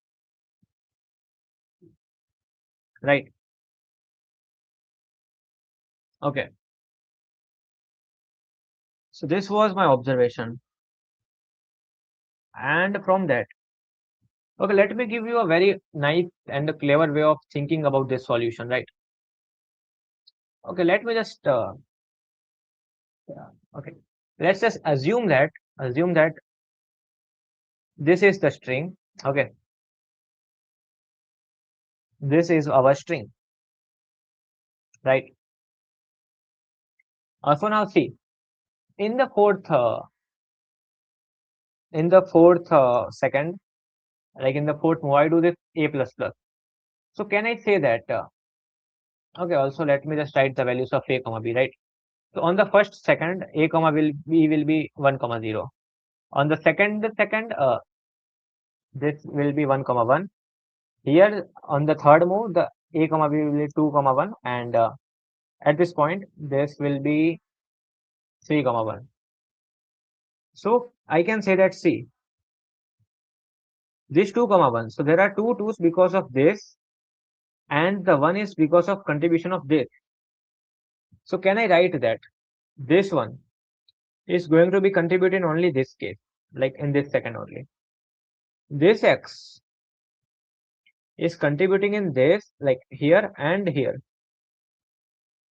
Why? Because see, like if I say that in this a comma b, why is there 3?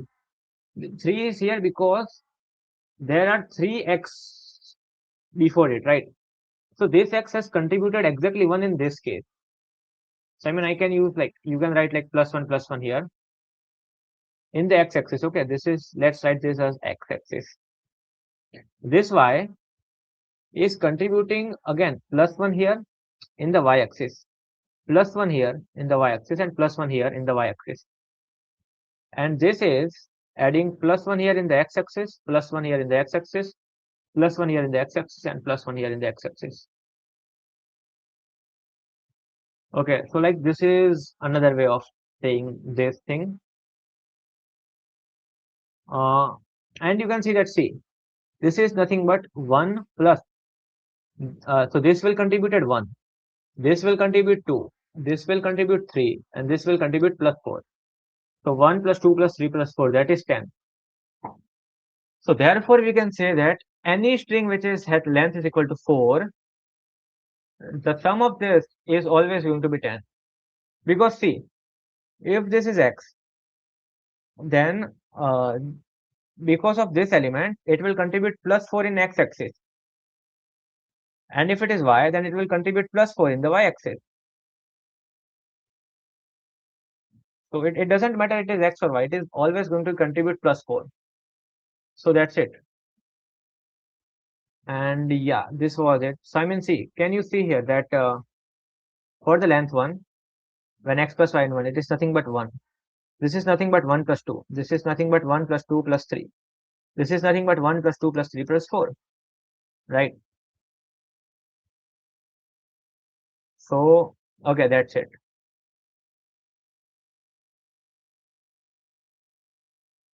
Is this clear till now? So this was the main, like another main observation. Solved 3 questions today, okay. Right. So from this, uh, okay, let's say I want to, like, my x comma y is this point, this point. What is the thing I can for sure say? Like, can I say something about the length of my answer? Like, how many moves it will take?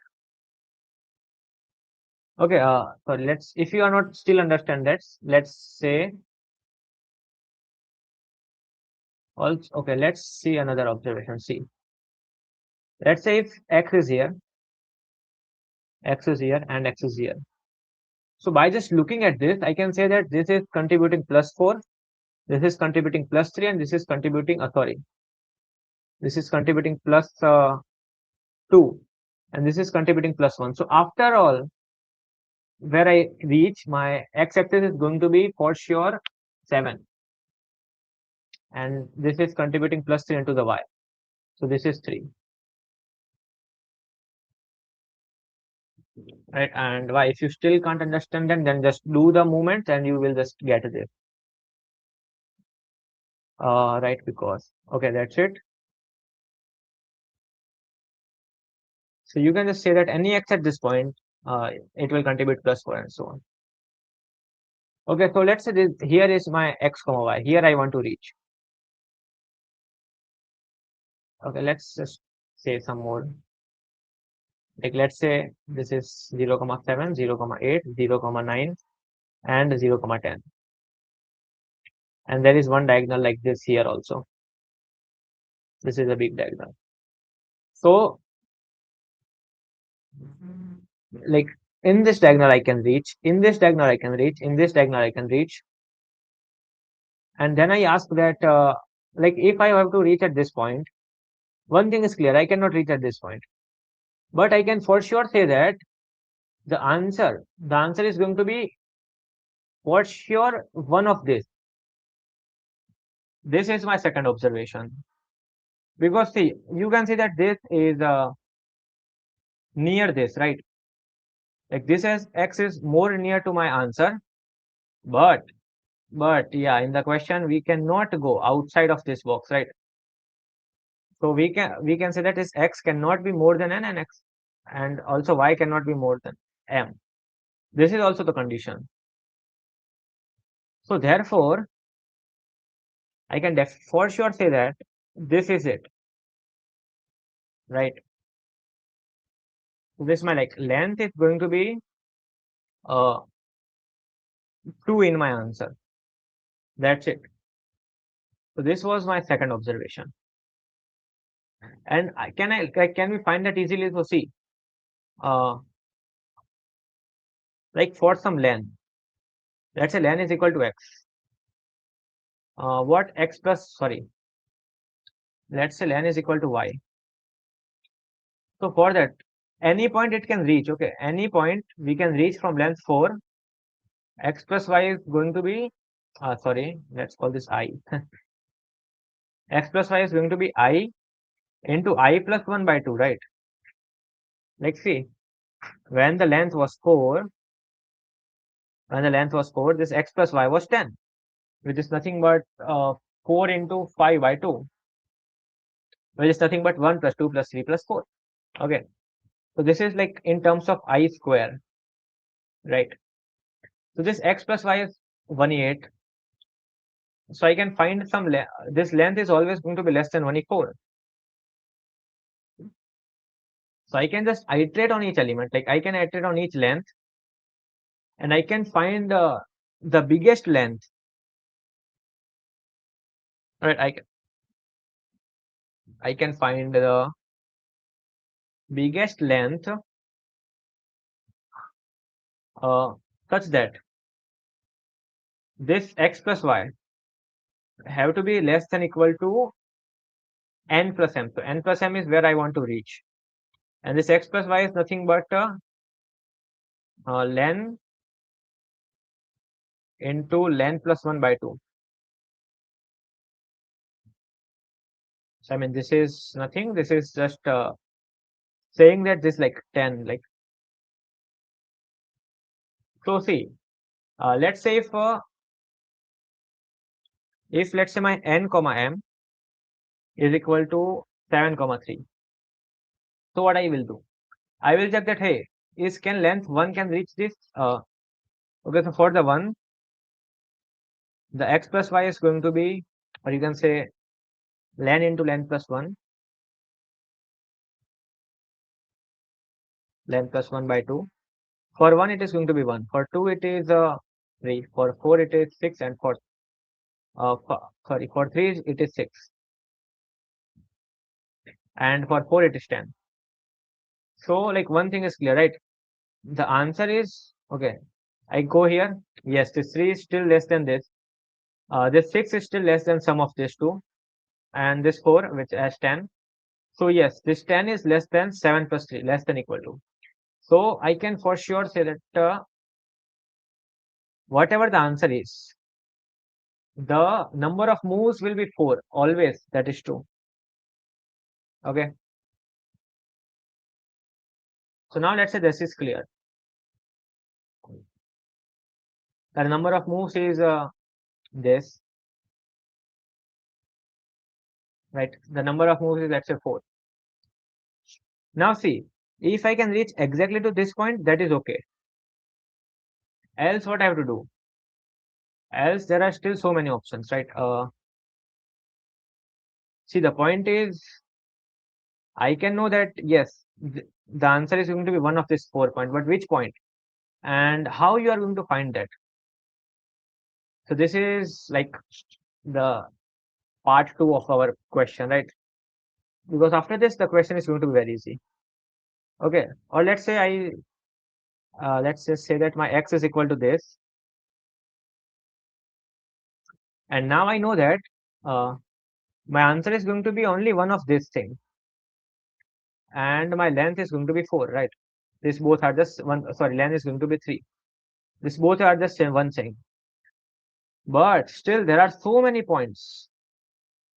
How can I decide that which one will be the answer? I mean, at which point I will come, right? Or which point has the less like which point has the minimum Euclidean distance? Okay, how you can like find that? And I hope you understand till now, right? So see, let's say my and y is x and y is let's say it is 6 comma 7. So now my sum is equal to 13. So from this I can definitely say that the length of my answer is going to be 4, and my answer is going to be one of these points, like one of these points. But which point is the answer? Like, will I go to the 10 0 or 9 or 1? Which is the like what is the answer? That's it. So for finding it, there are 3 methods. Okay. So the method 1 is just the brute force method.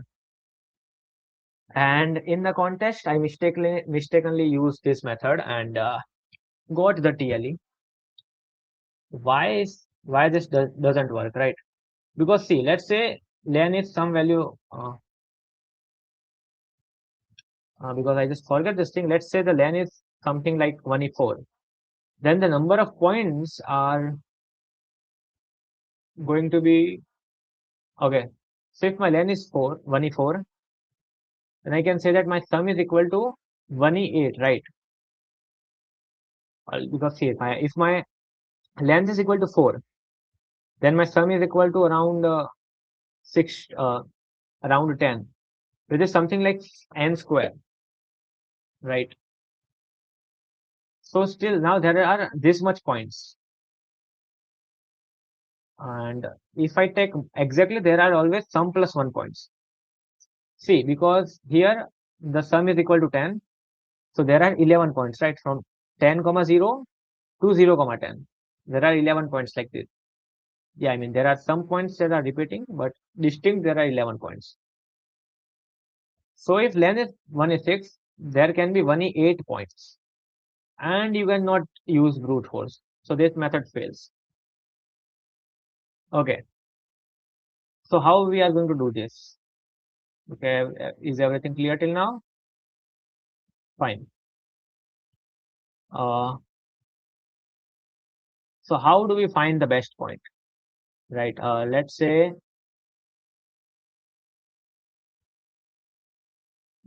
uh, let's see.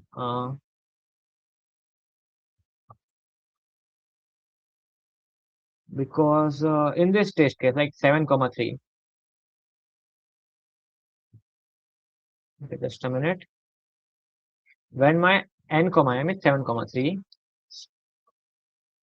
Sorry about this. Okay, so let's say when my n comma m is equal to 7 comma 3. So I just know that for sure the length is going to be 4. The sum of the x comma y is going to be 10.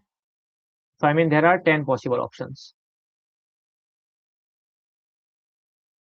which is 10 comma 0, 9 comma 1, 8 comma 2, 7 comma 3, 6 comma 4, then 5 comma 3, then 4, 3, 2, 1, 0, and this is okay. Sorry, this is wrong. It should be 5, 6, 7, 8, 9, 10. Right, so there are 11 points. I know that my answer is going to be one of these points, but how to find that? So what I did is that I just tried to find that is there any symmetry among this, and yes, the answer was yes, there is some symmetry. See, the point is that let's say we draw a graph. Okay, let's say this is the distance, and this is the point from 10 comma 0, 9 comma 1, 8 comma 2, 7 3, and yeah, so on till 0 comma 10. Let's say these are my points, and I just write the distance from this. So let's say the distance is bigger. Then at some point, uh, like the distance is going smaller. Okay. Okay, I just found that the distance graph is something like this, right? So let's say if my optimal point is 8 comma 2, okay, so you can definitely say that this 9 1 have this, let's say answer is equal to x, distance is equal to x, and then this will have more distance than this 9 1, right? So you can find that this was some type of symmetry. And if in type like this type of graph, or also you can like if you still got like did not got the understand why this is true, like see, this distance is very bigger, right? This distance is big, then this becomes smaller, then this become more smaller, then here it become more smaller, or yeah, okay, and this is the best answer. Now it goes bigger, then it is more bigger, then it is distance is more bigger, and yeah, it keep getting more bigger and bigger, right? So the graph is going to be something like this. And in this type of graph, this is like a upper parabola. In this type of graph, you can definitely find this minimum point. And if you still don't know what to use, the answer is binary search. Sorry, it is ternary search exactly.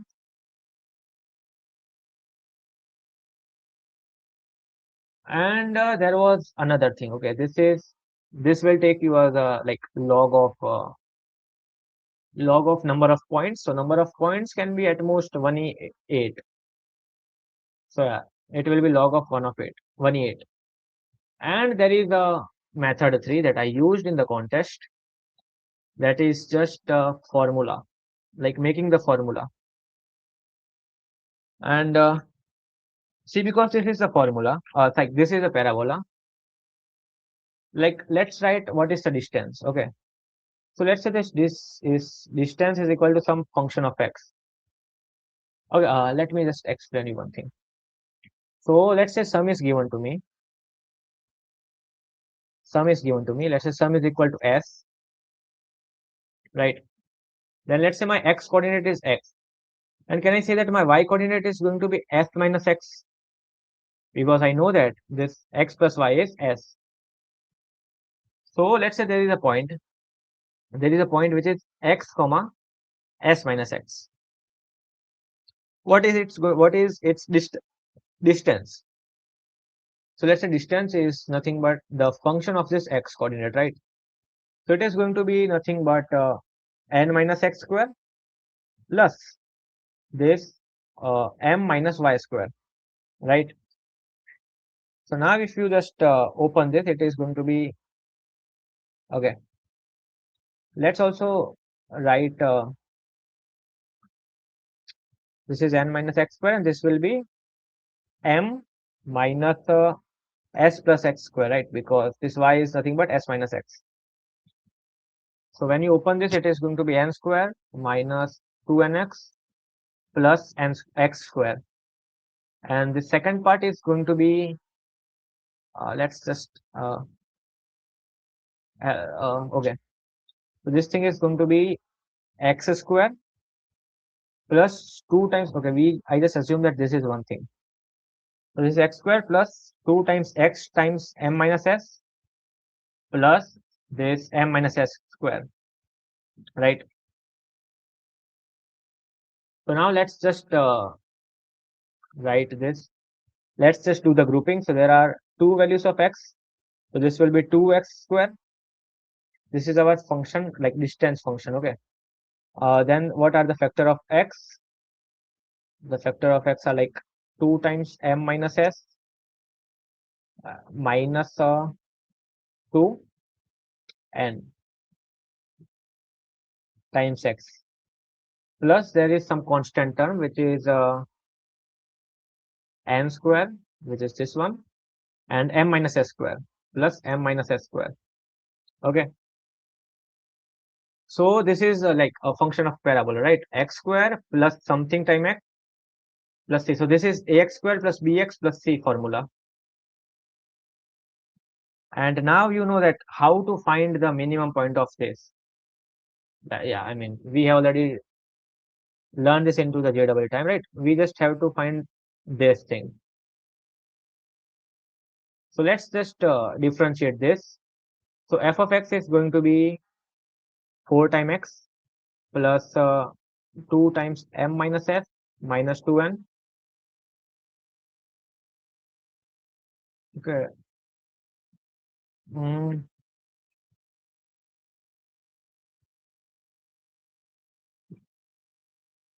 okay, yeah, this is 4x, 2 times minus 2n, plus this is constant, so this will be 0. So I know that this f dash x should be 0, right? So this is, let's open this. This is 2 times m minus s minus n. So minus 4x is equal to 2 times m minus s minus n. So x is equal to minus of 2 by 4 m minus s minus n. So you just put the minus sign inside. So x will be 1 by 2, or you can say s will be n plus the sum minus m divided by 2, and this is our formula. And you can say y is just s minus x, right? So yeah, that's it. And now there is a confusion, right? Let's say this is like divided by 2. So what if x is equal to 3.5 comes? Then what to do? So yeah, we can just check for answer x is equal to 3 and answer when x is equal to 4. Just try the both values and see which is correct. So that's it. So this was like from the formula, you can directly get the minimum of the parabola. Okay, and from this you will get the answer, right? You will get the best x comma y, the best x comma y pair. Okay, and let's say now you have to make this x comma y. How you are going to make this? And that thing was really easy. This was just the greedy technique. And what I want to say is that let's say I want to make a string, find a string that such that the result is x comma y. I want to find this, right? Let's say I want to find the string such that this I reach point 7 comma 3. So this is easy, right? See, yeah, this point is going to contribute plus 4. This is going to contribute plus 3. This is going to contribute plus 2, and this is plus 1, right?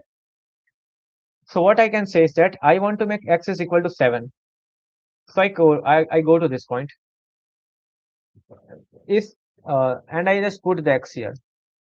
So this will be 4, right? Then I can put the x here, and 7 plus 3, it will become 2. And yeah, for all of the other part, I can just put the y. So I mean, this is a really greedy strategy. You can just iterate from left to right. You see that, hey, can I put the x here? If I put the x here, it will contribute plus 4. And yes, this is 7. I need a plus 4, so I put the x here. Now I only need plus 3. I go to this point and I put the x here. And now I need 0. Okay, so this is clear. And you can also check, right? This x, x, y, y. This will become the, like, this will give us to the point 7 comma 3. You can check this. X, x, y, y. This is it, x, x, y, y. And yeah, this is 7 comma 3.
Okay, let me check like where this thing ended.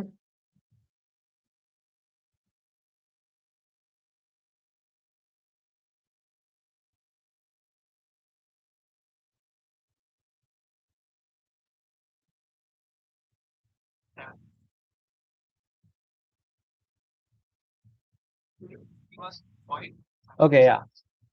Sorry, the network was lost just at the point when I was explaining the code. Okay, so let's just explain the code again.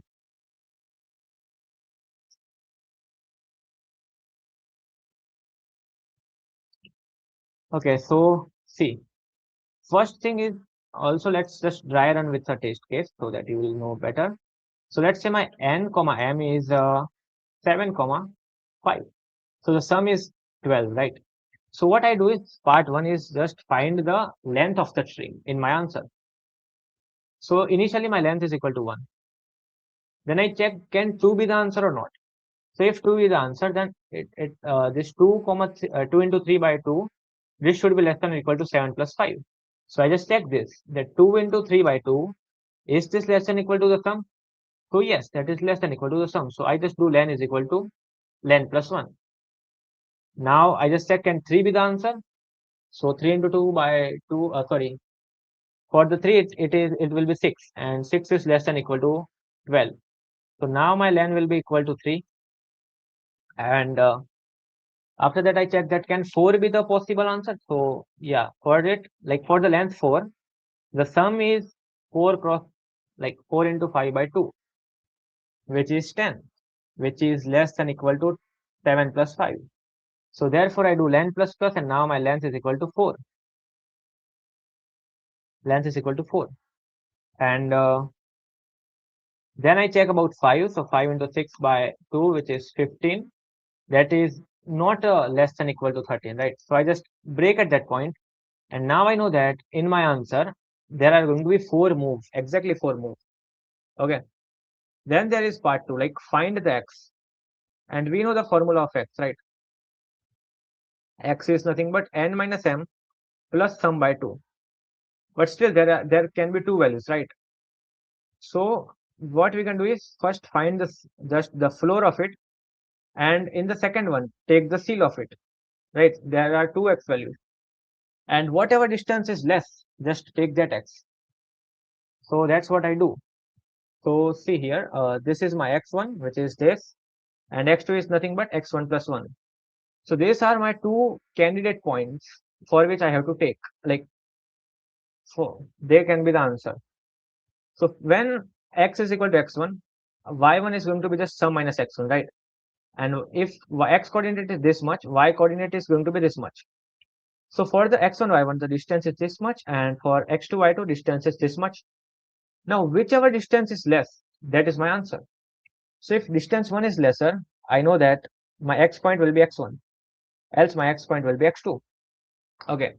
So I also like part 2 is done. I got my x comma y, right? Now I have to make the string such that I get the answer is equal to this.